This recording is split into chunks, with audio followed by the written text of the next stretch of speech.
some tips for you youngsters about getting job interviews is that you gotta come dressed, look nice, but don't do a little too much. Don't come to the job interview with like red hair or like blue hair. Come on now, you're not Nicki Minaj. Try to lie, kiss a lot of butt. 'Cause that's gonna get you the job. Cause I had to kiss a lot of butt, to get the job at Abercrombie. Advice I have is they're gonna ask you they may ask you what your weaknesses are.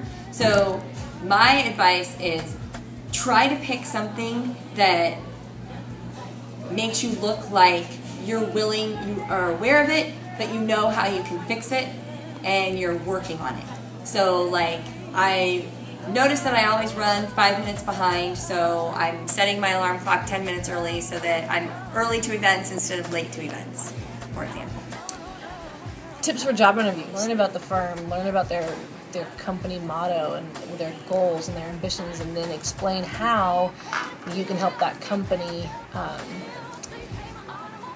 kind of meet their goals or their standards. Don't just walk in blindly. Do your homework. And the other thing I would suggest is have an amazing resume. Have a lot of people look at your resume. There's a lot of tips out there for resumes. Email them back to me, your old high school librarian. I will look at it for you. A lot of people are doing online resumes now. You might want to consider that, but you need to come in prepared and have a killer resume. Just be very confident in knowing that you can do a great job. This is the remix. Well, actually, I wanted to become a teacher. And at that time, when I was in school, a lot of the schools here in California were being closed because there wasn't enough students. So my counselor says, "Oh, Chris, you don't want to become a teacher." And so I kind of listened to him, like he said, and it was like become a secretary, which I don't think I could stand to do. And so I'm making up for it now. I'm a para, and I love it. I love my job. It's the best job in the world. So I have made up for it for the past almost 20 years now. So basically, follow what you want to do and not listen to others. Right. Do what you want to do and not what somebody else tells you to do. Not being kind to everybody. And now I learned after 20 years, you have to be kind to everybody because what goes around comes around. Justin Timberlake is right. Dog Child 99. Say my name, say my name. The budget is very important. Find out how much money you have a month. Figure out your utilities, your rent, everything. After that, and your food, and after that, that's what you get to go play on. And you try to do that. That's very important. Budget.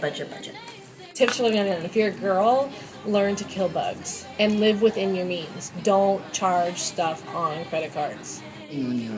Get lots of sleep, eat healthy, try not to party too much. You a bad girl and your friends bad too.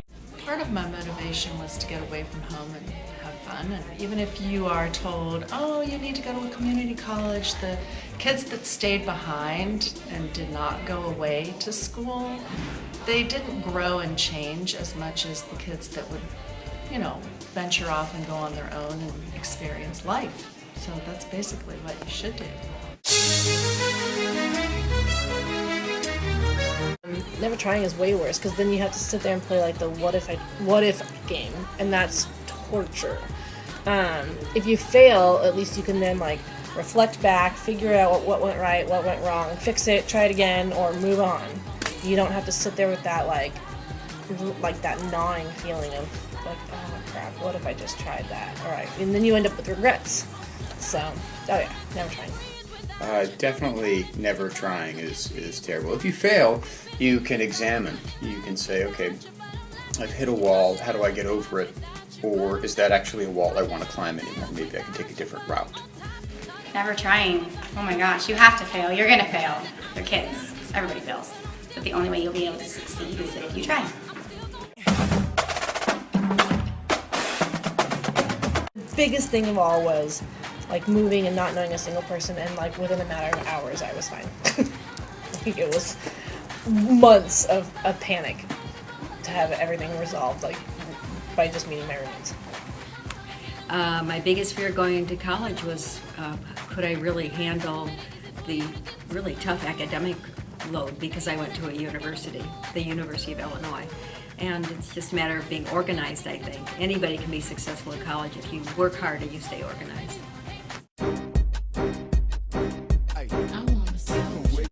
No, if you think so.